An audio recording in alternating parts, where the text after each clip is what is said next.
Es bien importante tener el registro bíblico de las cosas que están pasando. El Evangelio según San Lucas, el capítulo 21, nos ofrece una perspectiva muy interesante que nos ayuda a entender las circunstancias a la luz de lo que Dios dice, lo que Dios ha dejado, que nos instruye y nos aclara. Capítulo 21 de Evangelio según San Lucas, versículo 5. Dice así la palabra del Señor. Algunos de sus discípulos comenzaron a hablar acerca del majestuoso trabajo hecho en piedra del templo y de las decoraciones conmemorativas que adornaban las paredes. Pero Jesús les dijo, viene el tiempo cuando todo esto será demolido por completo. No quedará ni una sola piedra sobre otra. Maestro, le preguntaron, ¿cuándo sucederá todo esto? ¿Qué señal nos indicará que esas cosas están por ocurrir? Él les contestó, no dejen que nadie los engañe, porque muchos vendrán en mi nombre y afirmarán, yo soy el Mesías, y dirán, el tiempo ha llegado, pero no les crean. Cuando oigan de guerras y de levantamientos, no se dejen llevar por el pánico. Es verdad, esas cosas deben suceder primero, pero el fin no vendrá inmediatamente después. Luego agregó, una nación entrará en guerra una con otra y un reino con otro reino. Habrá grandes terremotos, hambres y plagas en muchos países y sucederán cosas aterradoras y grandes señales milagrosas del cielo. Padre, oh Dios, estamos reunidos en tu presencia, Señor. No importa el sitio, el lugar, Señor, porque la iglesia somos todos nosotros. Te pedimos una gran bendición sobre cada persona que nos está viendo, nos está escuchando, Señor, cada creyente, cada amigo o amiga que esté reunido allí en sus casas, Señor. Queremos recibir de ti, oh Dios, y queremos solidarizarnos como creyentes con lo que está pasando en el mundo, con cada familia que ha perdido a sus seres queridos. Queremos solidarizarnos con los gobiernos, no importa su creencia, su distingo político, Señor, no importa su pensamiento económico, su forma de ver la vida. Creemos que debemos interceder y la iglesia tiene la facultad de hacerlo, Señor. Por eso en este tiempo, Dios, en esta reunión que acostumbramos de compartir la palabra, de orar, pero también orar, intercedemos profundamente, Señor, por aquellos que están en necesidad, oh Dios. Da sabiduría a la comunidad científica, Señor, para que puedan en su saber, Señor, en su capacidad, oh Dios, puedan descubrir los mejores tratamientos y aún la vacuna necesaria para parar todo este virus que está atacando fuertemente en el mundo, Señor. Da sabiduría también a cada persona, a cada empresario, a cada vendedor, a cada trabajador, a cada estudiante, Señor, porque este tipo de circunstancias nos cambian los planes, las agendas, y necesitamos empezar a moldarnos a las circunstancias, Señor. Así que aquellos que tienen empresa, Dios, dale sabiduría y que en su corazón, Señor, puedan tomar las mejores decisiones para continuar con sus empresas, proveer el trabajo respectivo, Señor. Aquellos que tienen lugares muy concurridos y que son usuales en nuestra cotidianidad, como los restaurantes, Señor, los supermercados, las plazas, los lugares donde la gente va para tomarse algo, Señor. En fin, hay tantos espacios y sitios, los hoteles, en fin, en los lugares turísticos donde las personas masivamente acuden para tomarse un tiempo, para hacer alguna vuelta que tengan que hacer o para disfrutar algo, Señor. Todo esto empieza a tambalear, oh Dios, las aerolíneas. En fin, y aquí podríamos quedarnos, Señor, narrando cuánta cantidad de formas de trabajo existen donde normalmente la gente acude masivamente. Estos son los lugares que más están sufriendo, Señor. Así que te pedimos que haya sabiduría. Los gobiernos, no importa su sistema político y económico, Señor, deben de tener sabiduría también para que haya unas reglas de última hora, modificaciones económicas, modificaciones de manejo de los recursos, de la moneda, de las bolsas, Señor. También de poder generar unos espacios donde haya unos créditos blandos o se perdonen los intereses, en fin, aún en los bancos. Como creyentes, Señor, en lugar de empezar a juzgar a todo el mundo, que cada cual tiene su pecado, porque tu palabra dice que no hay justo ni en uno, no queremos juzgar a nadie, Señor, sino que haya sabiduría, Señor, y que todos dentro de una ética de personas y del deber ser, hagamos lo que corresponde de la mejor manera, pensando en el prójimo para acudir a ese pasaje tan bello, Señor, que amarte a ti es importante y amarte al prójimo, Señor. Entonces, de tener expresiones de comunidad, de solidaridad, oh Dios. Los países que no se la llevan bien, Señor, que empiecen a tener un comportamiento distinto y diferente. Todo este escenario nos replantea la vida, pero también nos plantea realidades de las cuales ninguno de nosotros podemos escapar, Señor. Esta es una circunstancia que ocurre hoy, pero mañana vendrán otras formas de calamidad, otras formas de problemas. Y hay algunas que no son repentinas, hay algunas que no llaman la atención de manera poderosa porque no cambian rotundamente las circunstancias o la cotidianidad de los países y el ser humano, Señor. Hay otras formas que sin ser abruptas, permanentemente están dañando y están destruyendo al ser humano. Están dañando, están destruyendo las familias, están dañando y destruyendo a los pequeños, a los adultos, Señor. Hay prácticas con las cuales el hombre convive, que ya ha aceptado como parte de su cultura, como parte de su existencia, Señor. Entonces, la destrucción siempre ha existido. Tu palabra dice que el enemigo viene para matar, robar, hurtar y destruir. Pero también nos dice tu palabra que tu Hijo Jesucristo fue enviado. Él es el pan de vida, Él es la verdad, Él es el que nos santifica porque la palabra es verdad. Lo has enviado, Señor, para dar vida y vida en abundancia. Ante un escenario de muerte, queremos presentar al que tiene y trae la vida en Cristo Jesús. Amén. Amén. Es un privilegio como iglesia poder estar intercediendo, poder estar orando. Por eso esta reunión es importante para que oremos. Gracias por acompañarme. Yo sé que ustedes en sus casas, ustedes han estado orando a la par. Y creo que en esta oración que acabamos de hacer dejamos algunas tareas para que continuemos pidiéndole al Señor sabiduría. No es momento de levantarnos como jueces y este tipo de cosas. Ahora bien, este pasaje que leímos es bien interesante porque nos plantea unas verdades evidentes. En primer lugar, los apóstoles están con Jesús allí mirando la grandeza y el poderío de lo que era el templo, las decoraciones conmemorativas que adornaban las paredes. Para los judíos en ese momento, en ese contexto, en ese momento histórico, ellos estaban subyugados por los romanos. Y constantemente ellos añoraban por años y años y años.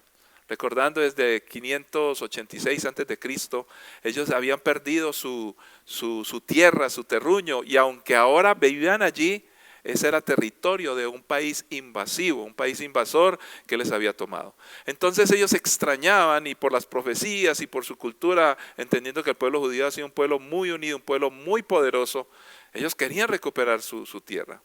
Entonces, cuando ven el templo y que la parte religiosa es la que los une, porque lo religioso para los judíos ha sido muy importante a través de su historia, cuando ven el templo ellos dicen, hemos perdido el poder, hemos perdido y queremos tener eso, Señor. Y este templo nos recuerda nuestro poderío, la gran nación de Israel.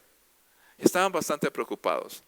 Eso nos hace entender en estos momentos, para hacer una aplicación bastante pertinente, que una de las circunstancias que nos aterroriza a todos nosotros es perder lo que se llama el statu quo, perder lo que tenemos, a lo que estamos acostumbrados. Es mejor, como decimos vulgarmente en nuestra tierra, deje así, que todo continúe como está, porque ya sabemos manejar las cosas, manejar las circunstancias. Y si creemos, a veces estamos engañados, pero por lo menos pensamos que nos está yendo muy bien, no queremos perder eso. Cuando llega algo, lo que sea, a veces llega eso a una familia cuando hay un rompimiento, hay una separación. Los hijos dicen, ¿qué pasó? Mi papá y mi mamá no se quieren. O la esposa se dio cuenta que el esposo tenía otra. Ese tipo de cosas rompen con una cotidianidad, rompen con un statu quo, rompen con una circunstancia que ya estábamos acostumbrados. Y entonces llega el pánico, la desesperación y el miedo. Y hoy lo podemos entender ya de manera masiva, de manera mundial. Porque todo ha sido abruptamente interrumpido. Y cuando este tipo de cosas pasan, entonces todo se va a acabar, todo se va a destruir. Y Jesús cuando le habla a los discípulos, mire, y este templo tan hermoso no quedará piedra sobre piedra. ¿Quién dijo pánico? Pensemos un poquitico cómo nos sentimos los ciudadanos. Ya no tenemos que pensar en lo que sienten otros, lo que sentimos todos. ¿Quién dijo pánico? Entonces los discípulos dicen, Señor, pero ¿cuándo va a pasar esto? Nosotros nos preguntaríamos, ¿cómo va a terminar esto? ¿Cuál es la circunstancia que pasa? Ahora, lo más interesante es que la pregunta clara es, ¿cuándo llegará el fin? Y con este pensamiento, todos nosotros, por supuesto que nos preocupamos. Yo podría decirles a ustedes que como pastor, gente creyente o no creyente me pregunta muy a menudo, bueno, ¿y cuándo se va a acabar todo? ¿Verdad que la Biblia dice que todo se va a acabar? Hay unas interpretaciones de las circunstancias que tenemos ahora, dependiendo de muchas veces el pánico que tenga la gente, dependiendo su posición teológica, dependiendo lo que crean. Bueno, hay cientos de interpretaciones. Pero básicamente aprendamos un poco para entender este pasaje que la verdad, aunque algunos piensan que es muy difícil, no lo es tanto. En la Biblia las profecías tienen una visión telescópica, es como un telescopio donde usted puede ver acá, pero puede ver más allá. Y de acuerdo a cómo lo gradúe, más lejano, más cercano, más amplio, más pequeño. Entonces, las profecías tienen a veces doble o triple cumplimiento. Pero lo más interesante es que sea más próximo el cumplimiento o más lejano, los comportamientos del ser humano y la parte de cómo reacciona siempre tienden a ser bastante parecidas. Nos da miedo de perder lo que tenemos, nos da miedo el fin, porque no tenemos muy seguro cómo va a ser todo. Ahora, pero en medio de esa condición que parece desesperante y cuando lo ponemos de esa manera, pues entonces, ¿qué sucede? Y es muy interesante que Jesús empieza a hablar claramente y creo que nos hace una advertencia bastante valiosa. Él contesta, no dejen que nadie los engañe, porque muchos vendrán en mi nombre y afirmarán, yo soy el Mesías, y dirán, el tiempo ha llegado, pero no les crean. Ahora, tenemos que aprender a escuchar.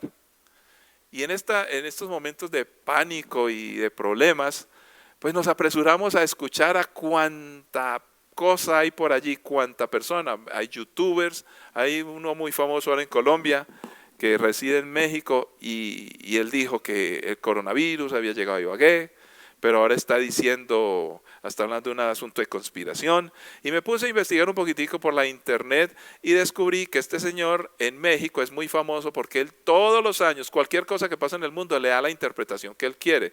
Muy fantasiosa, le mete cosas de verdad, especulativas por acá, de política, en fin. Y el hombre se gana su vida o la platica de esta manera.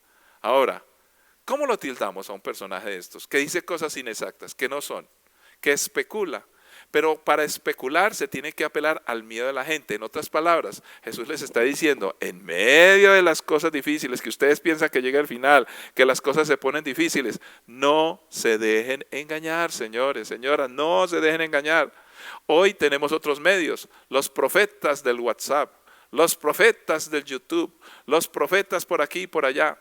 Y esos hablan tan fuerte y tan duro, aprovechándose del pánico de la gente, que tímidamente escuchamos a los que sí saben del tema, a los que sí traen una buena palabra o un buen consejo. ¿A quién vamos a escuchar? Debemos orar fuertemente para que la gente se acerque a oír lo que debe oír. Hay una recomendación, no es bueno escuchar todo el día noticias, porque eso nos genera un poquitico de ansiedad. Escoja un tiempo en el día para tener las cifras o los datos más importantes. Pero empezamos ya a cambiar tantas cosas en la vida y nos va entrando un fuerte desespero porque obviamente estamos preocupados. Tenemos que bajarle a esto, porque si estamos ansiosos, estamos desesperados, fácilmente los engañadores nos van a decir cosas que nos van a poner peor todavía. Y demos un ejemplo, y quiero responderle a algunos creyentes que me han preguntado, y han sido varios, acerca de la profecía de un famoso señor llamado Nostradamus. Porque dicen que en el año 1555 él predijo que en el año de los gemelos, entonces todo el mundo asume, el año de los gemelos, 2020. Pero entonces yo pregunto, si esto fue en 1555, podría ser 1919, 1919, o podría ser, 1717. Es interesante que a veces nosotros empezamos a generar algunas especulaciones basadas en profecías como este señor. Dicen que habló de la reina, habló del oriente. Ahora, el oriente es demasiado grande. Yo sé que China queda en oriente, pero no es el único lugar. No es el único país que queda allí. Hace muchos años me preguntaban mucho de Nostradamus, me preguntaban de Rasputín y un montón de cosas. Y yo, que soy un poco curioso, me dediqué a investigar y por allá descubrí las profecías de Nostradamus y busqué, creo que fueron, recuerdo en latín, creo que estaban básicamente. Tal vez me equivoque, porque la verdad no recuerdo muy bien, pero busqué un lugar serio. En esos años no era por la web, sino tenía uno que investigar un poquitico más, y descubrí una traducción de las profecías de Nostradamus, y cuando usted las lee en español, o si usted entendiera el idioma en que fue escrito, encuentra que son cosas interesantes, pero no son muy exactas. Y lo más curioso es que en el mismo texto empecé a analizar y se explicaba varias cosas, que muchas de lo que él dijo, cuando él lo dijo, podría ser cualquier cosa.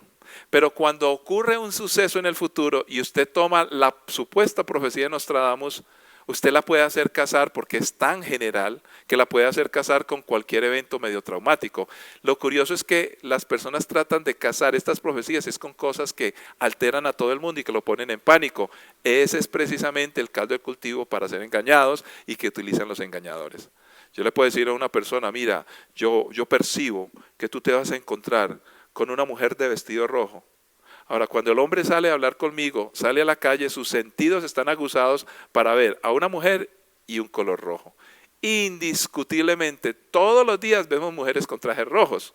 Lo que pasa es que yo no estoy ni predispuesto, ni estoy pensando en eso. Entonces, tal vez pasó por mi lado y ni la vi. Pero cuando haya activado algo, yo puedo asociar lo que me dijo el supuesto gurú, lo puedo asociar con algo que ya tengo en mi mente y manejamos una cosa que llama la asociación. Esto para explicar una de las tantas formas de engaño. Pero básicamente Jesús nos dice, ojo, no se dejen engañar. Pero lo peor de todo es que no es solamente que no nos engañemos por lo que nos dicen, sino que además de las mentiras que nos van a decir, van a surgir otros que ya no exponen una mentira, sino una solución maravillosa, instantánea y poderosa. Y esto se llama un falso Cristo. ¿Por qué digo falso Cristo? Porque es un falso Mesías. Aquel que se ofrece como el Mesías, yo te voy a dar la solución, yo lo voy a arreglar todo. Claro, en medio del desespero uno quiere la solución. Y nos desesperamos de tal manera que a veces creemos y hacemos cosas tan ridículas pensando que va a ser verdad. Solo con el anhelo de tener una respuesta a las preguntas que no hemos podido tener. Entonces, y sigue diciendo el Señor, dice, no se dejen llevar por el pánico cuando oigan de guerras y de levantamientos. Guerras ha habido toda la historia de la humanidad y hay levantamientos. El asunto es que si no me llega cerca a mí no me preocupo, pero cuando me llega me entra el pánico. Y dice la Biblia, no se dejen llevar por el pánico. El pánico no es inteligente, el pánico nos hace estrellar. Necesitamos es prudencia, necesitamos es sabiduría, necesitamos es previsión, necesitamos muchas cosas, pero pánico no. Es muy importante entender eso.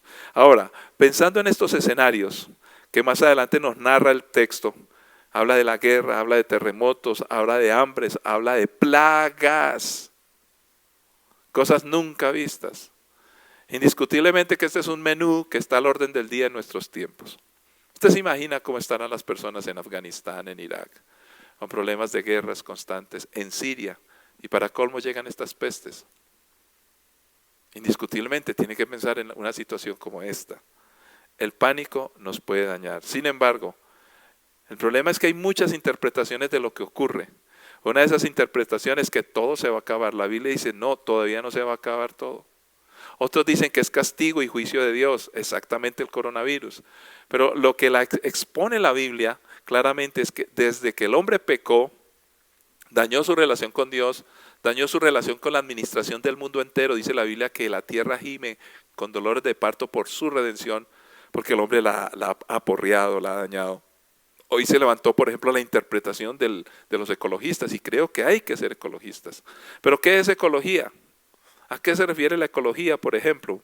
Y la ecología tiene una interpretación clara, es la relación entre los seres vivos, entre ellos y su ambiente, el cual están habitando. Ahora, si pensamos en eso, pues claro, viene una interpretación de los de los que dicen, el juicio de Dios ha llegado. El juicio de Dios o la consecuencia del pecado que siempre ha estado sobre la humanidad. Todo lo que el hombre hace malo, le sale malo y daña a los demás. Ese siempre es un efecto que se ha dado. Entonces no podemos venir a decir que antes del coronavirus no había juicio. No, siempre lo ha habido. Porque cuando algo se hace mal, hay una consecuencia. Eso está expuesto en términos de que algo va a pasar malo y al haber una consecuencia se puede ver como un castigo. De hecho, el estar lejos de Dios nos ha puesto en estas circunstancias. Pero no podemos venir a decir que es hasta ahora. Esa interpretación que el hombre está jugando con la vida, está jugando con el planeta, es correcta porque siempre lo ha hecho así. Recuerde que cuando Dios creó al hombre, Él era administrador de todo, pero ahora que Él pecó, ya perdió el control y maladministra todo lo que se le entregó. Entonces, hay mucha razón en aquellos que dicen, cada una de estas cosas tiene algo de razón, donde se está jugando con el planeta, se está jugando. Otros dicen, en teorías de conspiración, es que hay unos experimentos maquiavélicos que están haciendo los científicos y los países en la guerra. Pues tal vez algo de eso hay, pero entonces por eso fue que le escapó a este virus por un huequito y ahora nos tiene así, de esta manera. Mire, están destruyendo la fauna, la flora, el fracking. En todo eso hay algo de verdad. Pero curiosamente los que exponen este mensaje ecológico, que estoy de acuerdo, tenemos que aprender a vivir juntos y cuidar el ambiente, totalmente de acuerdo. Pero aquí estoy hablando desde la interpretación, no de los que se llaman ecologistas. Curiosamente, en este tema de cómo se relacionan los seres vivos y con el ambiente, incluyen todo, pero no incluyen un problema que nos está acosando hoy, el aborto. 50 millones de personas al año están siendo abortadas. Y digo personas porque son niños que tienen derecho a vivir. ¿No es eso destrucción ecológica? ¿Sabe usted lo que siente una persona cuando aborta y después dice, yo debía haber tenido ese hijo porque cada vez que ve un hijo le recuerda su situación, por más terapia que muchas veces se le haya hecho? Hay un montón de excusas por aquí, por allá, en fin, pero una situación, cuando las personas se ponen a un aborto, siempre hay un problema de relación, un problema en su mente, sentimiento de culpa, en fin, bueno, tantas cosas que se dan. Y eso por nombrar solamente un tema.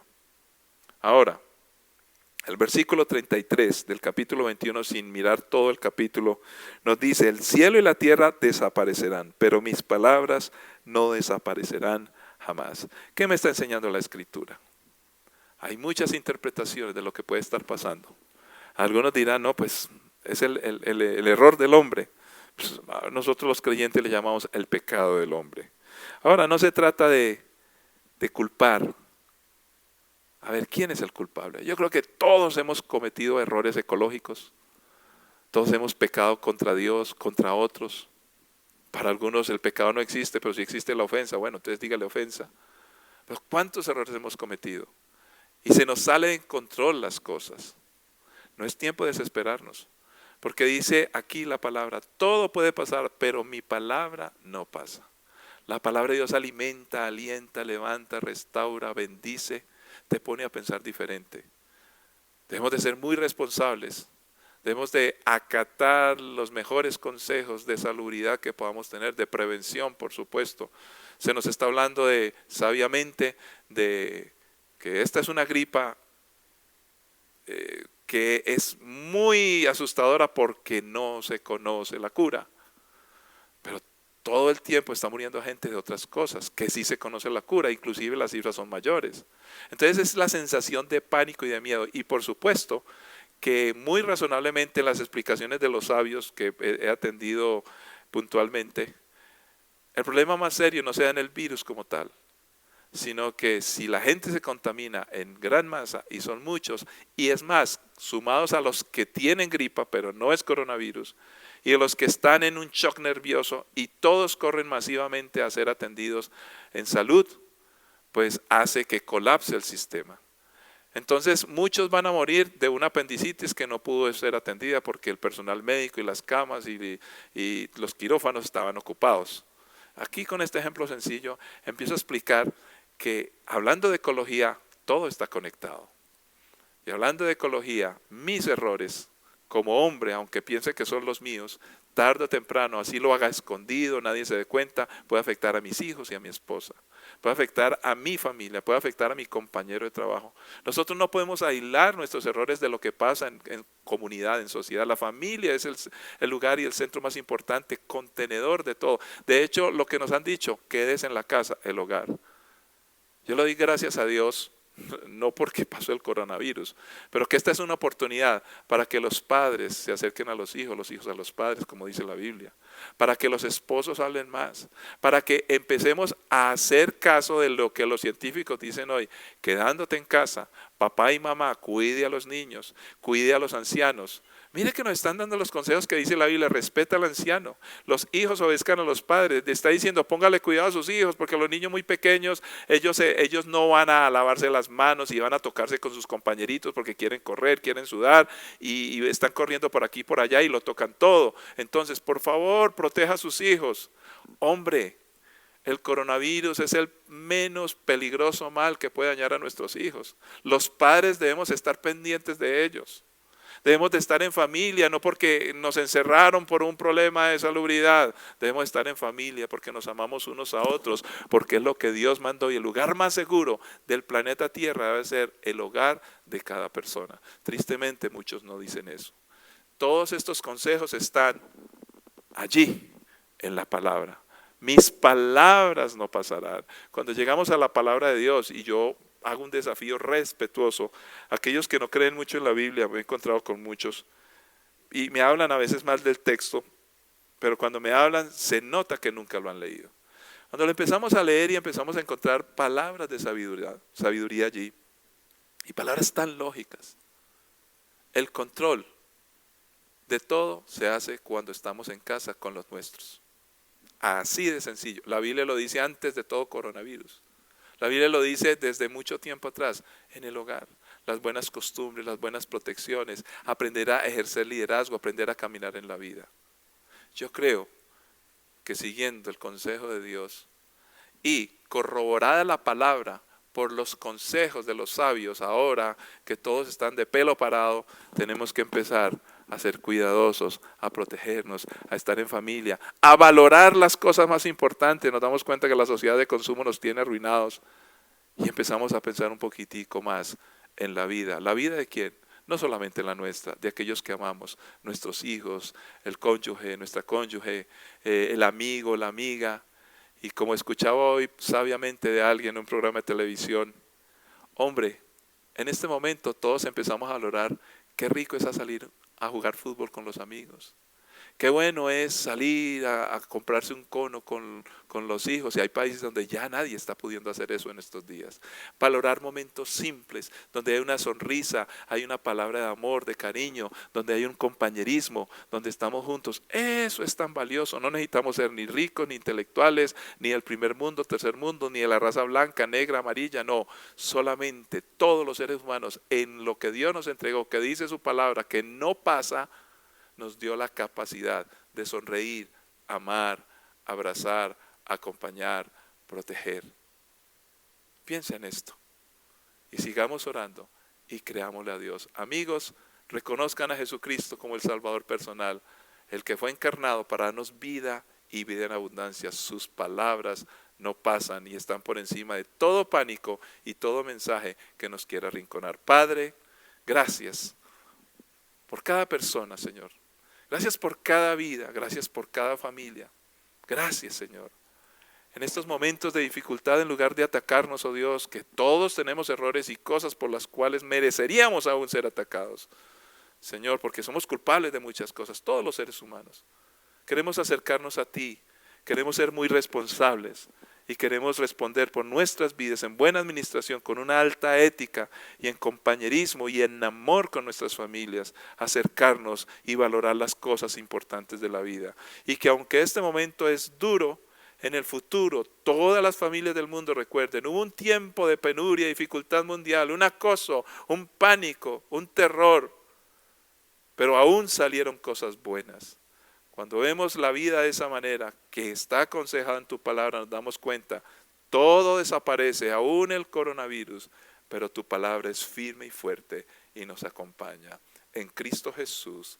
Amén. Que la paz y la gracia de nuestro Señor Jesucristo le acompañe y le siga bendiciendo como Él lo quiere hacer, lo acostumbra y usted lo va a querer permitir siempre. En Cristo Jesús. Amén.